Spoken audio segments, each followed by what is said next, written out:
What is going on, guys? Welcome back to the channel. My name is Miguel. You're watching Miguel EDC, the channel where we talk everything EDC gear here. And today you guys are perhaps looking at the biggest box to smallest shipping label ratio I've ever seen. This one, of course, is coming from Everyday City Carry. Check out his channel if you haven't already, making some awesome EDC content. I believe this one's coming via the Lefty EDC knife pass around. We'll confirm here in just a moment. Doing the honors today, we have the Sabre from Arcform knives. This one's been a blast. We got 20 CV on this sort of Warncliffe sheep's foot drop point blend of a blade going on here, which I love.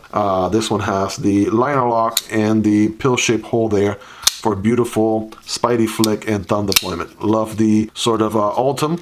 Some people call it the PP handles. I call it the honey handles, right? In my opinion, kind of reminds me of, you know, I guess honey in a way. You call it what you want. The thing is, ultim is it's a trend, right? Every knife that you see out there is carrying some sort of ultim for the most part, or offers a ultim variant. So this one's been a blast to EDC. You guys really been loving it, and this one's gonna be doing the honors. This knife and every other knife, including the one in the box, is going to be linked down below. So if you want to check out prices, availability, or anything like that, definitely make sure to check those links in the description and pin comments. If you end up purchasing a knife through those links, it does help out the channel at zero extra cost to you, but that is entirely up to you. That being said, we got the babylist.com tape going on. Congrats to my man Ray from Everyday City Carry. He just had a baby. Excited for him. All right, let's see what is the best way to open this box without destroying it. Make a couple of incisions. Whoa, this is one big box, right? Unless he sent me a pair of shoes or something, right? I don't know how many knives are in here, but this has got to be one of the biggest boxes I have ever seen. All right, that I have received knives in for sure. All right, so what are we looking at? We're looking at feels like maybe one knife in here and another knife right there. Okay, let's check this out. All right, this one is nice and cushioned. Take a look at this. All right, just gonna go ahead and open it from the side here. We got a CMB knife. That's always a good one. And we also have, what's this one all about? Let's take a look. All right, we got Cavol, right? Cavol knives. What was the last time we checked out a Cavol knife? It's been a minute, so let's definitely take a look at this one. Got a Cavol knife. It does have their signature sort of shipping container aesthetics style box. So yeah, we got two knives to check out here, you guys. See, eeny, meeny, miny, mo. Let's check out this next knife here. This one is the Cavol Karasu, I want to say. So again, they have the shipping container looking case, which is pretty neat. So you want to slide it open like this, and bam, there's a knife right there. All right, so let's take a look at this bad boy. All right, take it out. Right here, is there anything else hiding in secret? Ooh, got all kinds of good stuff right here hiding behind the bottom of the case there. We have different models from Cavol knives. Check it out right here. The Bucarto, Denka, Amuse, Cage, and Shimo. All right, those are all interesting, right? Very good looking. A little bit of background history right there on Cavol knives. If you want to pause the video and read through that, you are welcome to. All right, we have what seems to be, ooh, nice.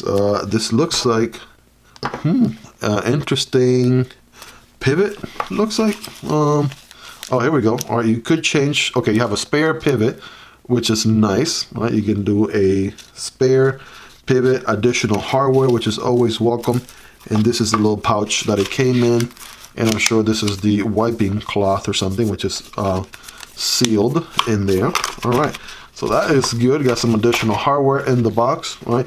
I remember to check this because last time I checked the Cavol knives, I believe it was the rip back, and I forgot to check underneath. All right, so that's what you want to check for that stuff. I'll go ahead and get it closed again here. Boom, out of the way, and here it is. Right here it is. The what is it called? What is it called again? The Karasu. The Karasu. Right, this is the Karasu from Cavol. Nice. First impression, this thing looks pretty premium. I want to say just the attention to detail right here on the insert alone, right? That pattern looks beautiful. Love the titanium. And of course, you got your boy Tiwus right there. We just looked at the CMB Sasori, right? This is a Tiwus design with CMB, and this one is a Tiwus design with Cavol knives. And man, this thing just looks epic, right? Nothing that I know of looks like this out there at all, and this just looks beautiful. Let's go ahead and get this thing open here, shall we? It looks like it's a front flipper, right? So we get a front flipper here, maybe reach around. Maybe I can squeeze my nail in here, maybe not. It's a little bit more difficult, even though there is a little bit of a sort of like a section there that would sort of lead your thumb in the right direction. Okay, so yeah, let's just go ahead and get this thing open here. I'm going to do the front flipper first, see how that goes.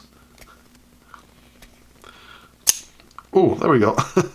They say third time is the charm, but I have to do it a fourth time just to make sure. Let's wipe some fingerprints of the blade here. Make sure the camera can do it justice. All right, it looks nice and beautiful for you guys. M390 steel on the blade there, and it looks like a flat grind going on here. Sort of like a bead blasted M390 blade. Looks gorgeous.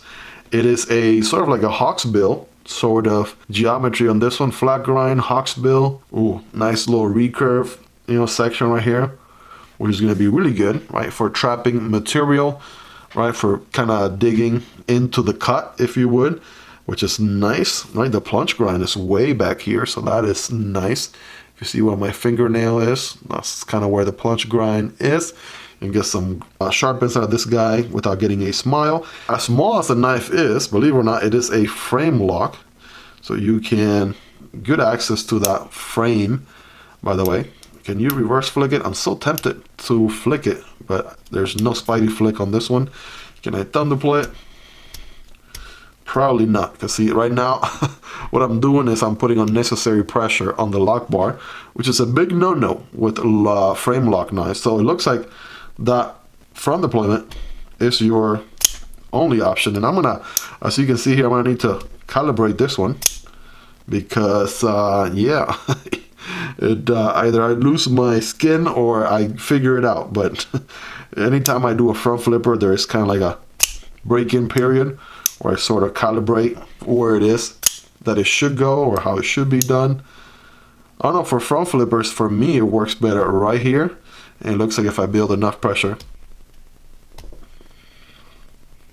without putting unnecessary pressure on the lock bar, Miguel, that is frame locks 101. All right. Now I'm really beating up my thumb here.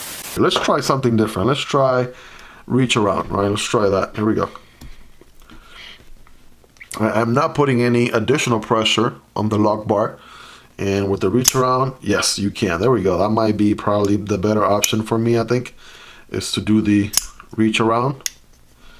I must say probably a higher rate of success with the reach around, if I'm being honest.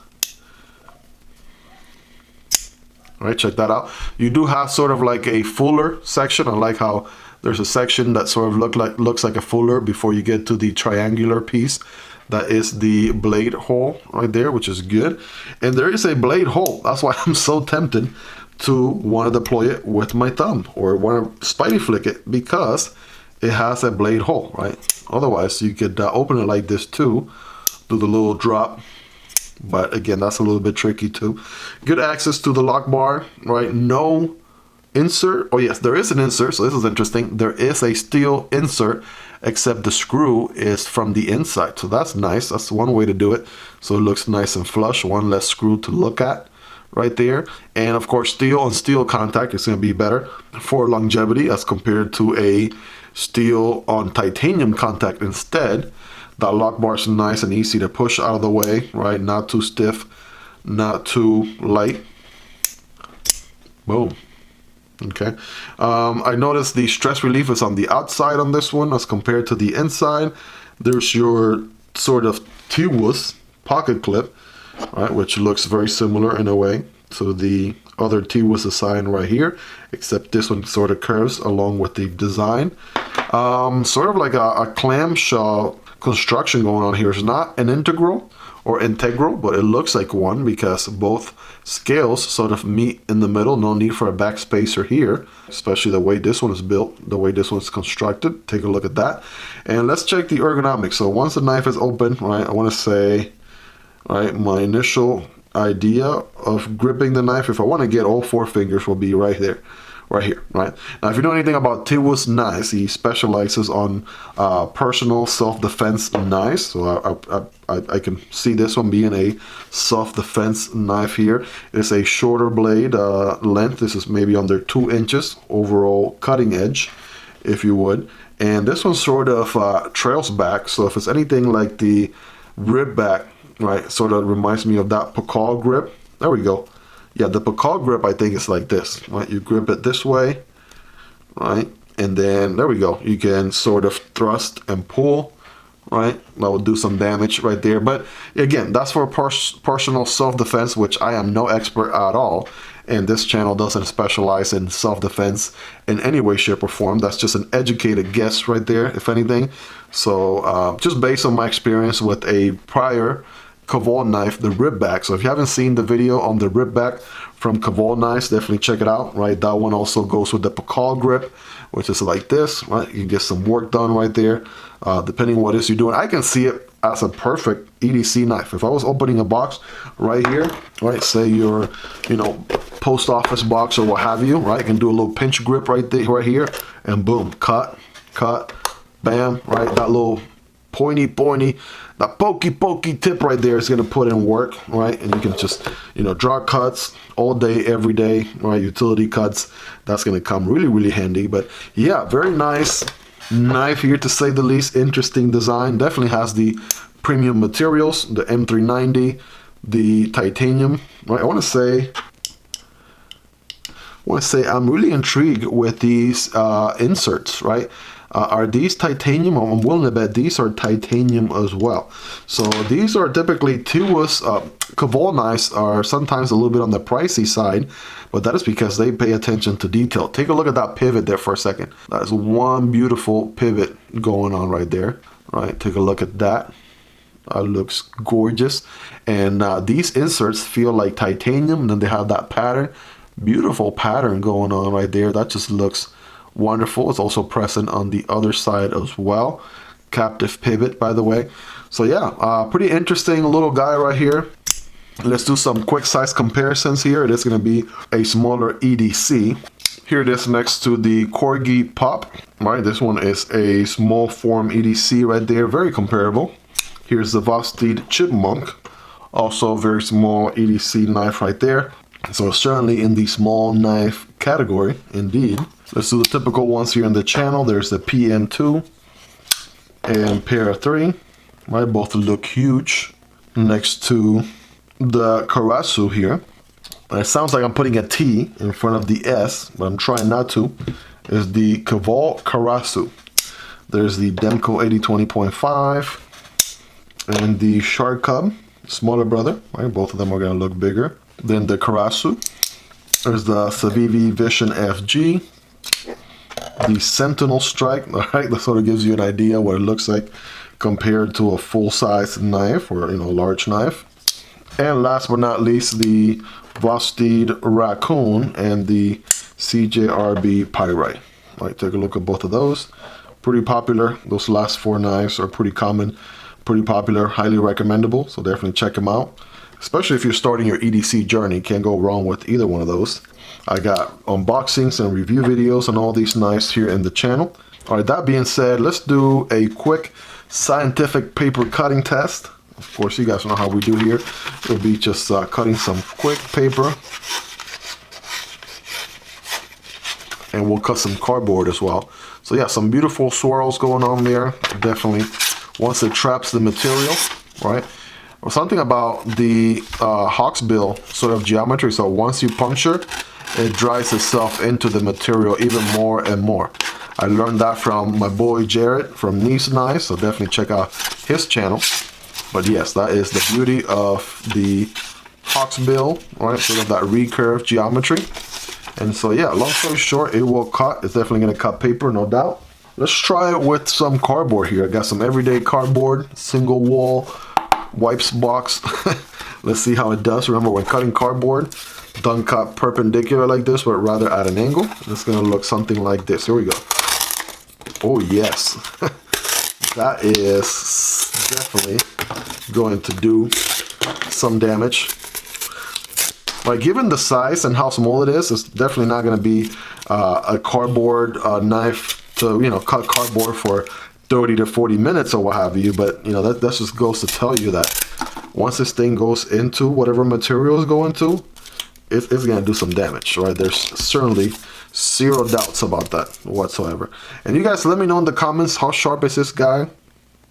I don't feel any dings or anything like that on the blade edge at all. It's also not brand new sharp out of the box. It has certainly been seeing some use through the lefty knife pass around.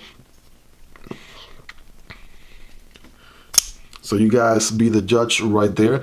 This one will, you know, take some getting used to, right? Especially that deployment, right? It's a little bit tricky for that front flipper being the only deployment option. So I'll definitely have to get used to that. But again, let me know in the comments, how sharp is this guy on a scale from 1 through 10. Well, there you guys have it. That is the Cavol Karasu here, a T-Woods design, premium materials, titanium and M390 combination. Just beautiful and different. Again, there's that Pikal grip right there. It feels really good on that Pikal grip. And that is what it was intended for, more than likely. Again, this is just a quick unboxing and first impressions video. This is not a full review by any stretch of the imagination. Obviously, I'm gonna carry this knife. I'm gonna try to gather as much feedback as I possibly can, and then come back to you guys with a comprehensive review, which I'll be dropping here in the channel. Of course, if you want to stay up to speed, make sure you don't miss on that video or any other content that I'm posting here on a daily basis. A subscription will be the best way to do that. I promise you won't be disappointed. I make knife and EDC content like this on a daily basis. And if you haven't already, smash that like button for the YouTube algorithm. It really helps this video and the channel as a whole get pushed to a larger audience, and it will be greatly appreciated. This knife and every other knife, of course, is going to be linked down below. I'm not affiliated with Cavol knives, but I'll still link this knife down below as well, so you guys can take a look. All the knives that you saw in this video will be linked down there as well through those affiliate links in the description and pinned comments. If you end up purchasing a knife through those links, it does help out the channel at zero extra cost to you, but of course that is entirely up to you. Guys, if you made it to the end, you guys are the real MVPs. I really appreciate every single one of you. Check out the unboxing on this other T-Woods design. This is the CMB TMB, right? Another very interesting design from T-Woods. His designs are always very iconic, very out there. So definitely I'll put a card for that video right here for you guys to check it out next. Thank you all for your love and support, for checking this video until the very end. It means a lot to me. Hope you guys take care. Have a wonderful rest of your day, and I'll catch you on the next video. Peace.